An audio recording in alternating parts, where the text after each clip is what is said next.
Peacemaker.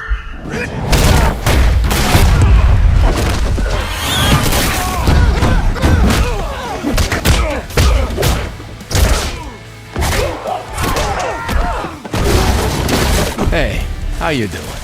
Hope you're doing well. What a joke. Nobody gave a fuck about Peacemaker. Well, I'm sure there was one guy. Let's call him Tom from Arkansas. Tom gave a shit about the 4-issue Peacemaker miniseries from 1988. He even printed out the cover and scotch taped it to his wall. Yeah, Peacemaker's back, baby! I, unlike Tom, was one of those people who did not give a fuck. Now that's just racist. I was a fuck fan, a fake fan. I'm one of those people who was pleasantly surprised by John Cena's performance in the Suicide Squad, yet kind of rolled my eyes when the post-credit scene had him still be alive. To my soft-brain knowledge of my own online ramblings, I never talked about Peacemaker Season 1, and that's because I had no plans of watching Peacemaker Season 1. What the fuck? Because I thought Peacemaker Season 1 would be, yes, a joke. Not a bad one, nah. Despite popular belief, I do not think I'm better than any art. I just thought this joke would not be my cup of tea. Even though I saw plenty of hype tweets and plenty of praise from friends, fans, and fucks alike. Thing about the praise, though, is that nobody actually told me how good this show was. Scratch that, fuck good. What even is good? Chill out, you fucknut. I guess what I'm saying is that nobody told me how me this show would be. Traumatized man-child who is ruled by his abusive father's shadow long before and after we see said abusive father. I'm a piece of shit for listening to you for all those years! That's my shit. Group of deeply fucked up, sometimes borderline sociopathic fuckknuckles who are all defined by some kind of pain, some kind of loss or emptiness in their soul? That's my damn shit. A director using a Z-tier group of comic book characters to let out all their wacky sensibilities, passionate obsessions, and emotional baggage in a way that they could not do in a more mainstream, mass-appealing movie? I'd fucking a glowing twink with cartoon eyes in a cell beside me every night. That is frankly my fucking shit. And why did you, fucking Tom from Arkansas, why did you not tell me this, dick? Oh. So here I am, all these years later, this week later, talking about these 2 seasons of TV that I had no idea I would enjoy so much, no idea I would feel so much about. Maybe it's because you didn't have to tell me, and I should have just known. The gun don't jam, unless according to the internet, the gun very much did jam in the season 2 finale, which we'll get to. But yeah, I should have known Peacemaker was not what it appeared to be from the outside. And perhaps there's some kind of deeply pretentious meta-commentary in that itself. I thought Peacemaker thought he could only be a joke. Well, fuck me.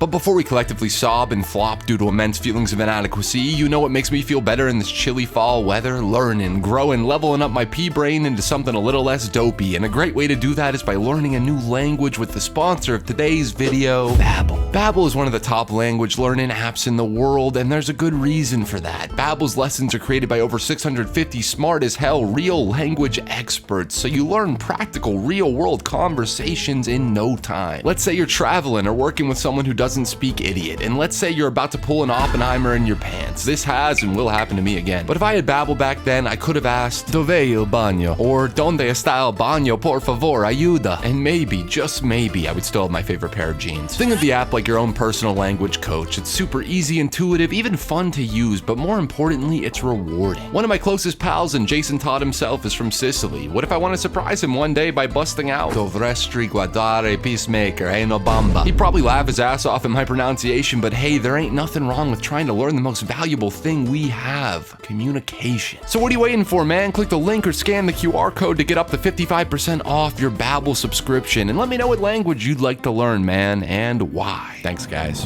I'm still mad at you guys, especially you, Arkansas Tom, because Jesus. Fuck yeah!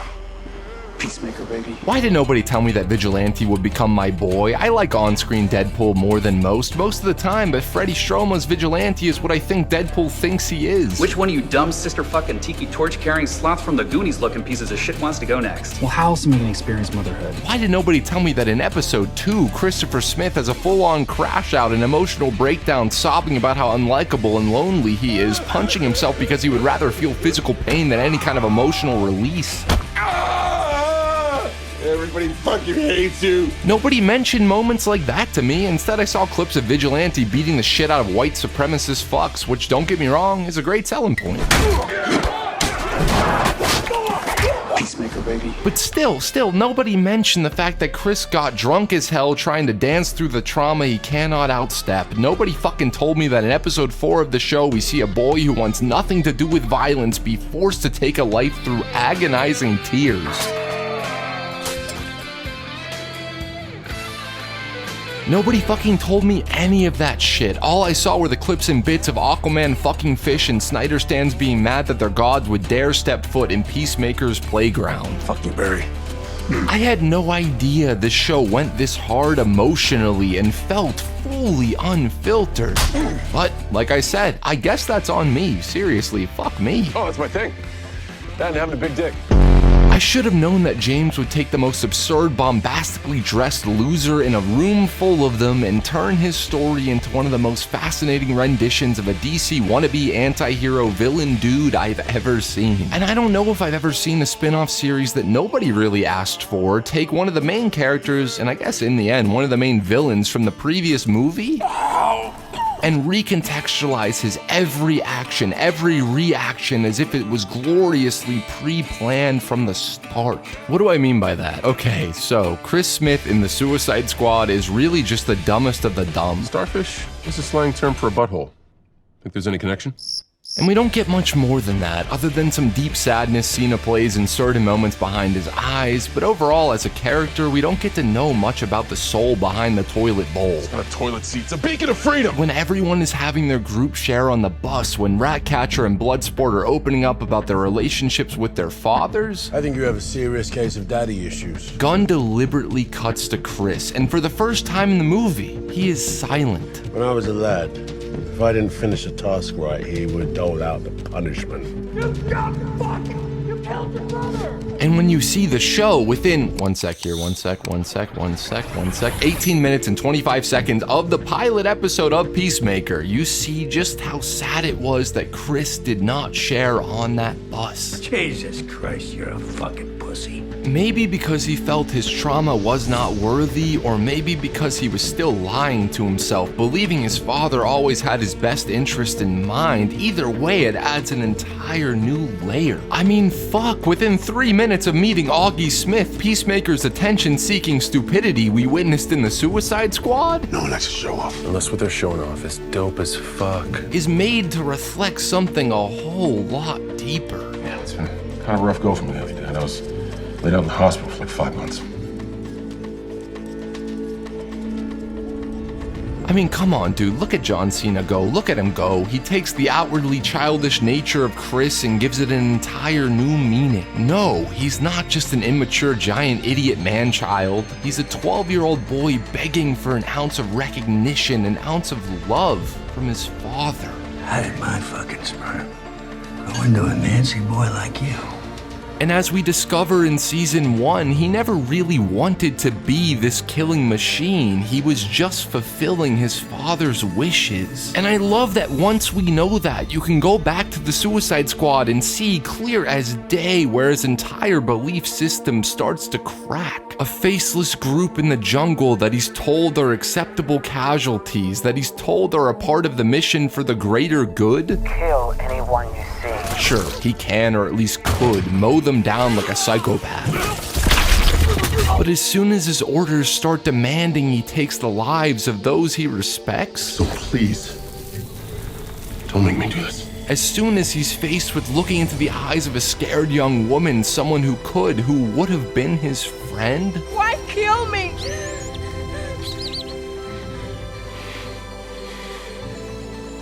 Because I'm thorough. he can barely justify their lives as a casualty in his search for peace. The beauty of the show is that, in a way, dumb slogan aside, you're seeing a man who has never felt a shred of peace. A stunted man-child who is entirely incapable of not pushing people away. His only friend was his brother, whom he feels responsible for killing. Of course he's going to be a raging douche every chance he gets, because as soon as someone gets close to him, as soon as he lets someone in, he'll probably kill them too. Chris has made himself into this frat bro douchebag. I got bullied too. How? My kid's calling me a bully all the time and telling me I was abusive. Because the only parental example he had was a right-wing macho fucking nut job. I knew you was unclean when you were born. bigotry. But underneath it all, Chris, as James says himself, is an artist who has been destroyed by his father and turned into a killer. And that's not what he is. The music that he likes, the glam metal, the pop metal, the hair metal music that he loves so much, it's a free expression of himself as a complicated man, as a sexually different man, as a really different kind of guy, and that's how he expresses himself through that music. That music is truly who he is. And the fucking Peacemaker shit is kind of who his dad wants him to be. Here's a guy who was told that the way to be a man was to be apathetic, cruel, and cold, who despite his best efforts is anything but. Here's a guy who loves music, loves dancing, and feels things so very deeply, but whom for most of his life never allowed himself to share any of that. Here's a guy who wants so badly in his own fucked up way to be a genuine superhero in a world that laughs at him, in a world that gives him every reason not to. Please, God, I'll do whatever you want me to do for peace. And I personally believe that is so fucking beautiful, so fucking meaningful, and very much needed in today's landscape. A lot of people this past week have been giving the season 2 finale shit because there was no big battle, no final boss after the Earth X plot admittedly wrapped up rather unceremoniously. Oh fuck, how'd I miss that? But I'd argue that Peacemaker has never really excelled or even really ever been about the plot. I'm getting this weird feeling that you're angry. I mean, to me, the least interesting thing about season 1 was the butterfly stuff, outside of Myrn. If you break that season down to its core, it's thematically, emotionally, more importantly, about not being defined by your heritage, your species, your clan, pun fully fucking intended. Myrn, or rather the butterfly inside, could not accept the ideology that we humans are incapable of change, that the survival of his species was more important than even the worst of our kind. So I inhabited the worst person I could find. This man, Leota, he's a murderer. But still I know his thoughts. Even he could have changed. Adebayo realized she did not have to be her mother. She did not have to rise the ranks by being an apathetic, duplicitous manipulator. And Chris, man, poor fucking Chris, thought he could heal by eliminating the source of his insecurity, his abuse, his trauma.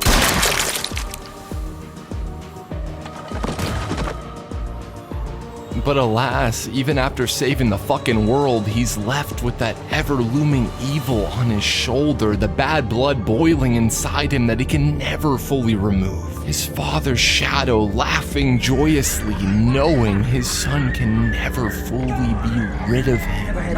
You not like it, but just a blob of flesh I feel nothing for. That's what Peacemaker, underneath it all, has always been about. That and James using every free space of dialogue on the page to rant about his obsession with crows, or have 27 needle drop montages an episode and pop off about his love of an obscure Swedish rock band. I know so many crow facts. I like crows even more than Vigilante does. I'm obsessed with them. And that's awesome, dude. Sure, people wanted the finale to be a cameo fest, but dude, it's perfectly on brand for James to write the other multiverse doors as gateways to humping hungry cannibal candy cane imps and fucking zombies instead of dragging Uncle Cavill in front of a green screen. I mean, season 2 as a whole uses the multiverse plot in the most restrained yet character-motivated way possible. You would think the multiverse would up the action, the ante, but truth be told, this season is far more about the human beings behind the personas than season 1 was. James ain't using the multiverse to bait you into caring, he's making you care even more about Chris's internal struggle, his defining loneliness, by creating an alternate reality where he is free from trauma. So I end up in the dark dimension where he can't catch a fucking break. He ends up in the land of goodness and light with a brother who's still alive and a father who fucking loves him. The good us. Where I'm a fucking hero. at the cost of a world that has imposed systemic trauma on countless innocent people. It's fucking genius, dude. James Gunn, what the fuck, dude? Those last two aren't even things. And Peacemaker has never really been about following fan expectations or giving us the grand moments of hype, even though if you ask me, Gunn has done that again and again and again. Being goofy is no threat. Yet never at the expense of the characters. Peacemaker has always been a venting place where James can have a sick as fuck pencil kill an alternate universe office man baby Rick Flag, and yet the most talked about moment in the very same episode by a long shot is how vulnerable John Cena, Christopher Smith, allows himself to be in a moment like this. I really missed you. You don't gotta miss me, man. I'm right here. It's where James can write, cast, and then recast his friend as the dumbest fucking villain. Ain't no one kills an eagle more good than me. Only to make us clap at the reveal that Eagly is in fact the Prime Eagle. The Prime Eagle. It's where he can make a running joke about a coward's dyed beard bring a tear to our eyes. He thought it made him look younger and more handsome. He never had a girlfriend, so he thought dyeing his beard might help. But he was also lazy and busy with his job. Mostly, though, he never thought anybody noticed. Until recently, when one guy said it to him all the time.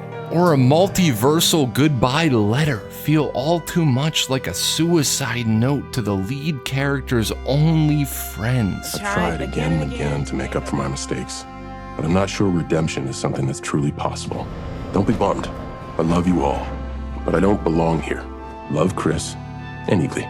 Gunn's writing, his directing when he chooses to hop behind the camera feels the most confident here. I'd argue that the raw, down-to-earth hardcore bar fight hits the balance of brutal action and emotional depth far more efficiently than most of his big screen attempts at it. James has absolutely nothing to adapt, nothing to prove to nobody, and you can feel that. He doesn't have to conform to a tone, to an audience, or a 2-hour runtime. He's free to fire as many shots as he wants, and it pays off. I'd argue that the 11th Street kids are just as well characterized, if not more so given the amount of pages he gets to write for them, as the Guardians. And that's a feat in itself because there's no pre-earned interest, pre-earned love from you or from me for a character like Adebayo or Harcourt or Vigilante. I was about to go, and then you had to say that. Now if I acquiesce, I'll look and feel small. You're going to fall in love with a giant talking tree as the voice of Vendies.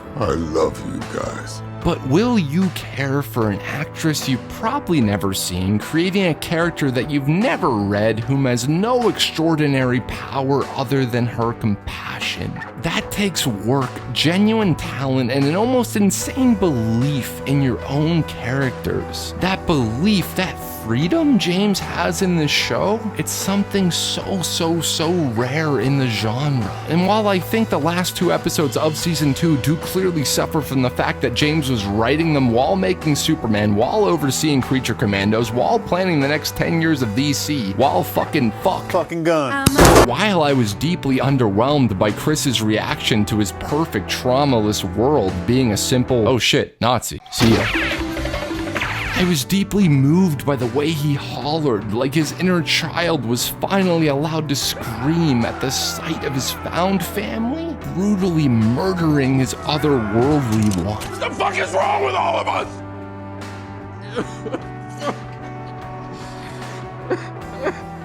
And yeah, the finale for sure took a direction I don't think anybody expected. I thought it was going to be Flag v. Smith, dawn of father-son issues, and not a group therapy session battle of the bands mixed with Flag's character turned into an unbridled dude-bro douchebag. I mean, what do you guys think? Do you think he never really cared about Amelia and was just manipulating her the entire time? Or do you think he was playing frat bro with Lex's squad just to get his revenge on Chris? Or has he really gone full anti-meta-human? Or is it something goofy like he's mind-controlled or fucking a clone? I don't know. Let me know down below because I still feel like something was a little bit off about his character in that finale, but I'm dumb. Fuck the Peacemaker.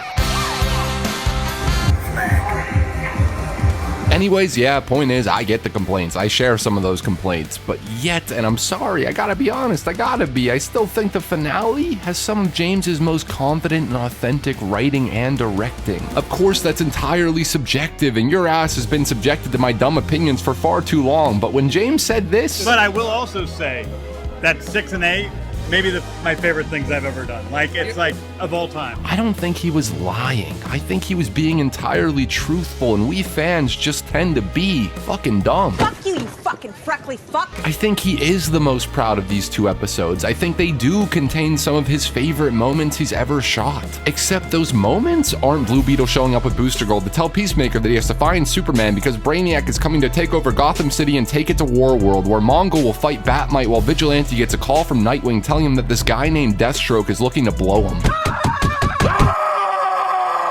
I think he was talking about this. We're tied. You and I. All of us. And we have all been listening to someone else. To Waller, to Flag, to Argus. Fuck them all. Fuck them. Both seasons, or maybe the entire series if they don't do another one, have built up to Chris and all these broken individuals accepting their emptiness, accepting the fact that they have been running from their feelings for so long, always needing a North Star, an Argus, a mission for fear that they are nothing but pain without orders. I love the fact, as cheesy as it is, that we get the goofy office team shot, because it's not just a satisfying moment of warmth between a found family. It's the 11th Street kids finally giving themselves purpose, finally taking back some kind of control over their lives, when they probably spent most of it feeling utterly powerless. Everything, all the way from the Suicide Squad to now, has built to someone finally telling Peacemaker that not only is he loved, not only was his father so very, very wrong, but perhaps most importantly, Christopher Smith is told that he has the ability to make other people feel loved. You touch people, man. I believe in miracles because of you. I know who I am because of you. When I'm around you, I feel loved. You're big and you're stupid, but I know you love me. And I don't know if I can say that about anybody else in this world. He has broken the cycle by having the capacity to feel and the ability to give the very same love that was always withheld from him. And I'm crying because it's touching and the way she performs it is touching. I'm also crying because that's my dad. That was the way I felt about him. And that's probably Peacemaker. You know, this buffoonish, imperfect guy who's just so generous and so full of love. Peacemaker is imperfect, messy like the characters, but it's also the most James Gunn. He feels the most free to write about fucking bird blindness, free to go on manic music tangents, spew dick jokes galore, but also free to craft, to create what perhaps feels like his most personal work. Peacemaker was never a joke. The joke was on me.